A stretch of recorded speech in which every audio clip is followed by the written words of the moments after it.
Listen, man. It's been a long time since I watched wrestling, so I need to catch up on that shit. But I'm not gonna go and watch all that crap. Okay, let's not even go old school news. Top 5 wrestlers of all time. I'll let you go first. Let's go from rank 5 to rank 1. You want to go from reverse order? Yeah. So, who's your number 5 pick, and then go down to the best? My number 5 pick would be John Cena. Oh, jeez, Louise. Okay, next. As much as... No, you don't need different. Just go to the next one. Okay, that would be John Cena, Randy Orton. Okay. And then, I'm going to say Triple H. Okay.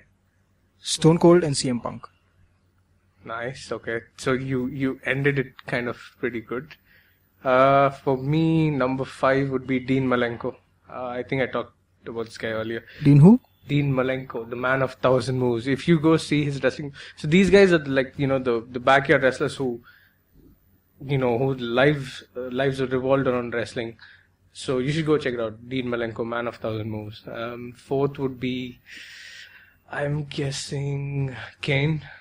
Just because he had awesome returns. He just had amazing returns. Number 3 amazing belly. Would be, that's the thing. I'm not talking about your corporate Kane and all that. I'm talking about the mask Kane, the one that came in 1997, broke the Hell in the Cell cage. Still had a belly. He never did. I mean, you should Always go. That's the thing. Even before will. you born, you should have gone. You can go now and just go check out that video. Really should. So number 3 would be, I'd say Goldberg. Yeah, undefeated in WCW, and he wasn't used well at all in WWE. And then he's moved to mixed martial arts commentator work for some time, which we'll get to later. And number 2 would be Sting, the man who's signed by WWE again. And first is, I think we have at least one common pick, is CM Punk, best in the world. The fact of the matter is, in a short span of time, he's been able to rise up, and he just kept it real throughout. No, see, that's the problem. It was not a short span of time. It was actually been building up for a long period of time. Yeah, it is. But and he was like what Edge claimed himself to be. He was the ultimate opportunist. He found that right patch when people were actually trying to kick him out. He bought that time to actually build himself, and he used that well, and he was a top gun. And he still is. But from what I've heard a lot of his interviews. From what I heard was he's more of he just got fed up, and he genuinely was running out of his, time to sign his contract, and he just got fed up. That was the time when Vince McMahon said, okay, go out and, speak out your grievances, and that built up, and that made him, a superstar. He used it, he, pipe bombed and whatever. And then again, after 2 years, he got fed up again, and now we know that he's out of the WWE. Okay, but that's just WWE, and we finished top 5 wrestlers. Let's see, top 3 themes. 3, 2, 1. Top 3 themes. Yeah. Explain themes. Yeah, the entrance music. Entrance music. Yeah. So, okay. First one, okay, rather from reverse order. 3, 2, 1. So, number 3, it's going to be, I don't know why I like this guy's entrance, but it just happens to be Triple H. Coming out and people might actually find it disgusting, walking in and spitting water, but I still like it. Then, number 2 would be Brock Lesnar. Okay, and 1? And number 1 again, hands down CM Punk, any single day. Which one? Cult of Personality. Really? Not the other one? Fireburns? No. Cult of Personality. Okay. My 3, 2, 1 quickly would be number 3. I don't know, you wouldn't remember the Brood. It used to be in the Attitude Era. Just bloodbaths and all that stuff. Number 3 would be Brood. Check it out.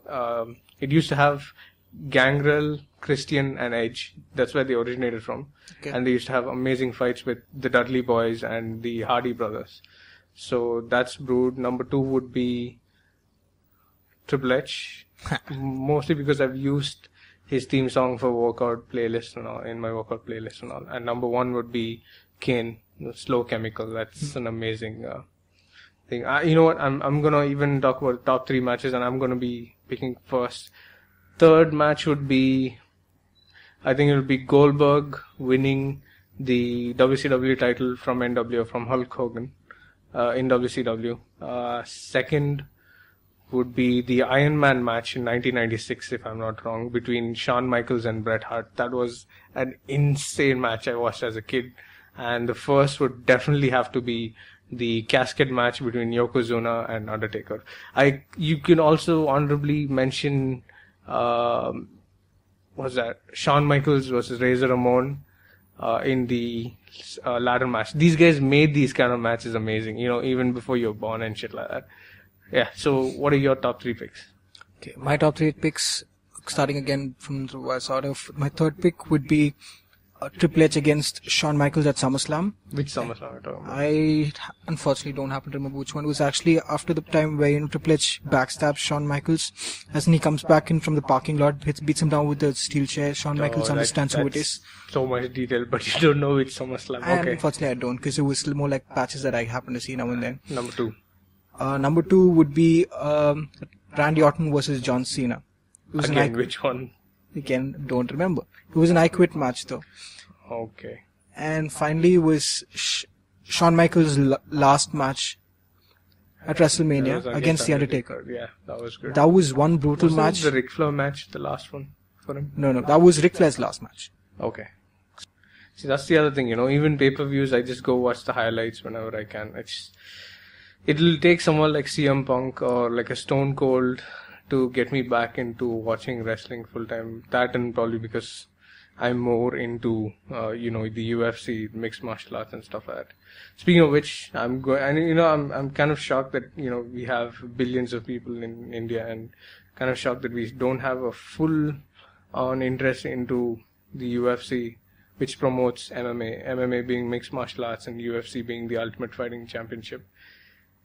He did say, Dana White, the president of the UFC, did say they got 30 million views on Sony 6 for one of the pay-per-views.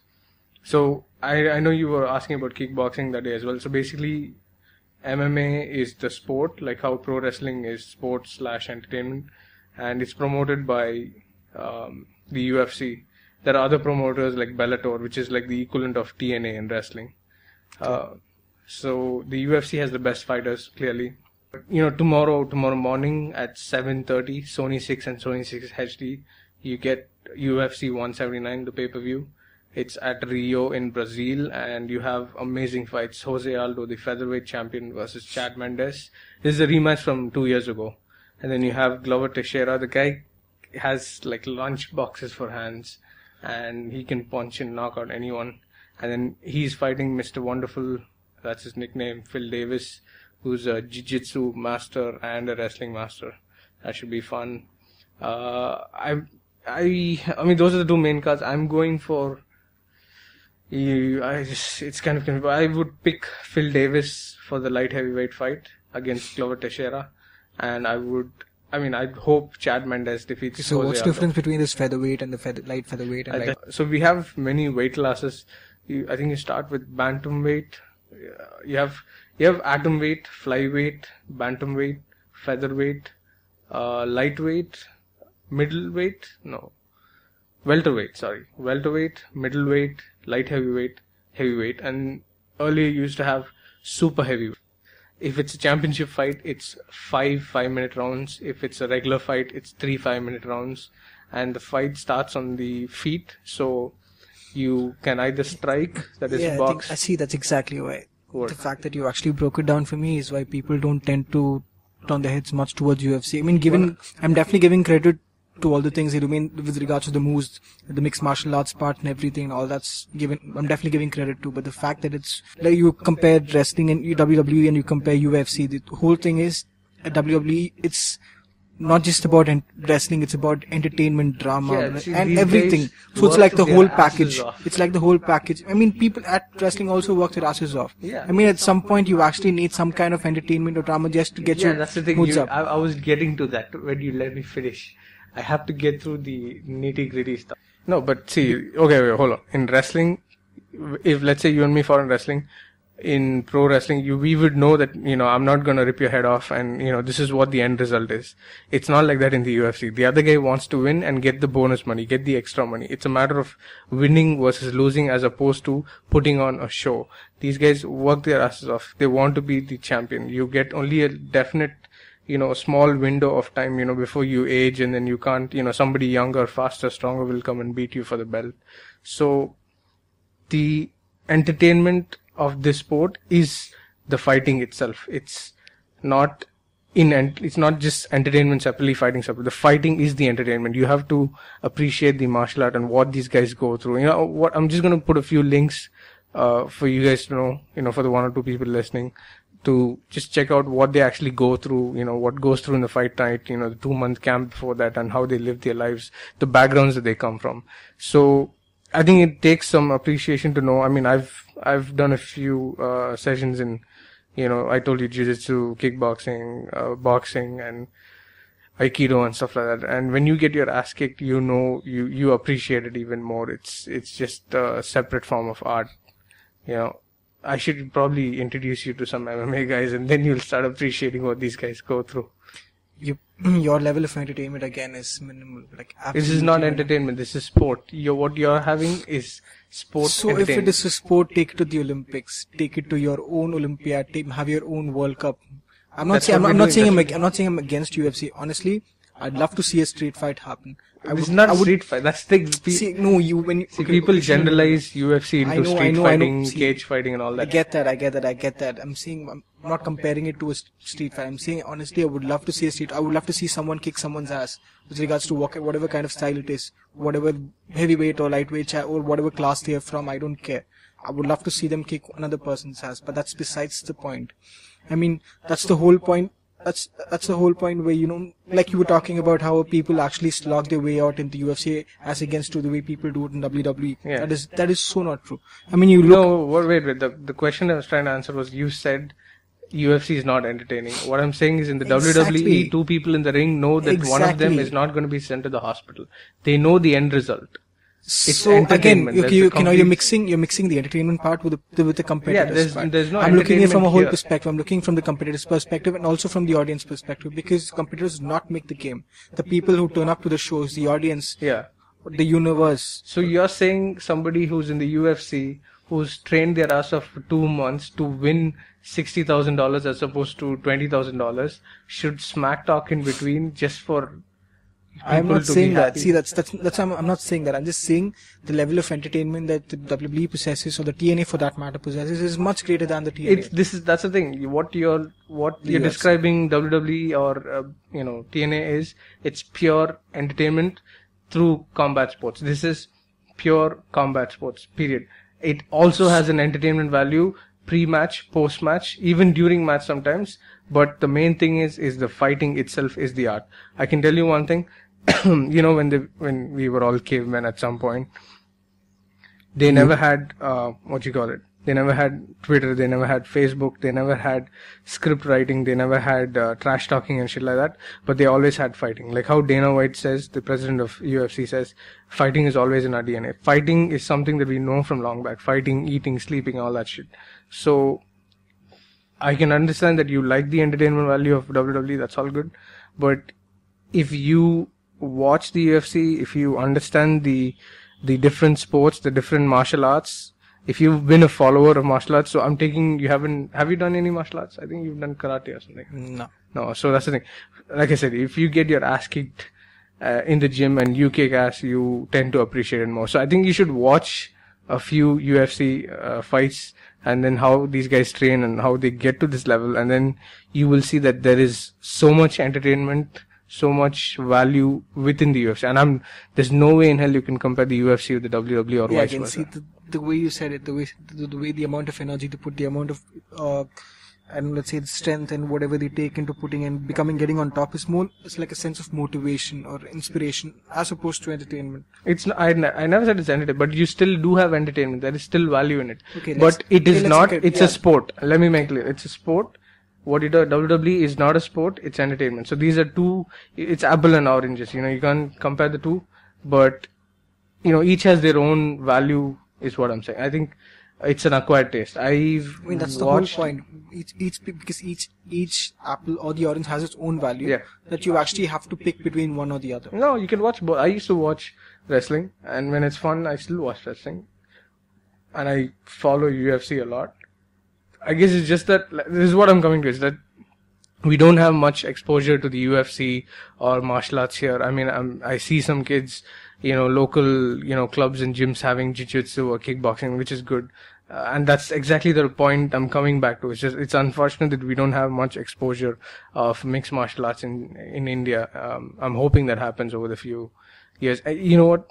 It's a good thing that we talked about this, because cricket or even football now with the Indian Super League and, WWE, all these are like popular and talked about. Sarita Devi, she won that fight. I saw that fight. I've asked my non-fighting friends, fighting friends to see that fight, and nobody, said no, the decision was correct. She was robbed of, the match, the gold medal, and she did the right thing, in my opinion, of just, leaving the podium, because, that's her own choice. But the fact that she got fined later by the AIBA for not accepting the medal, that's even more, confusing to me. But if this was happening in like some other sport popular here, like, cricket or something, then definitely there'd be more voices opposing the judgment of, her getting fined. Yeah, true. So the whole point is any sport for that matter actually has to be recognized really well, so that there isn't too much conspiracy or controversy for the people involved in it. Like you take Sarita Devi's case for that matter. Yeah. Go on. So you take her case for that matter. There's you realize that she did pretty. I'm not going to say she did pretty well. She did exemplary well. I've personally seen the match. I've seen the highlights over and over again. It still beats me up as to why she was looked over with regards to I don't know, the decision that, and it was her personal decision to do that, but then she has to look it from a perspective where, a country where she comes from. As in here on out, it's not about the sport as such, it's about the country itself that she's coming from. You look at the country where you regard values and virtues with so much respect, and someone gives you something out of respect. Even despite the fact that they cheated you out of something, you'll have to accept it. I'm not saying she did accept it, but she was standing there. She saw the other person get the medal. She got her medal, gave it to the person who got silver, and she just said, she just waved to the crowd and she went back. I mean, I could understand. Again, see, that's the point. In a country like this where someone gives you a present, you do not give it back to them because you don't like it or because it's not yours. You accept it, and after that, without that person's knowledge, is what you do on your own time. But then again, that was being disrespectful. I'm not saying she was arrogant. I'm not saying she was, acting cocky, but that was unnecessary or uncalled for. She could have come back and then she could have ended things on a better line. I don't know. So for me, like I said, if, when you get kicked in the head a lot like me, or, when you've gone through fighting and you know what it is, how much you suffer, I can understand her actions and, it's whatever. I'm definitely going to be tweeting out live tweets for the UFC 179 tomorrow morning. I'm at AslamIMZ. Do you have a Twitter account? Yes. Do you? Yes, I do have one. Okay, what's your handle? My handle... It doesn't matter what your handle is. Go on. I'm sorry. I'll just shut up now. These are the times where I actually like Stone Cold better than The Rock. Okay. One stunner and when we're done.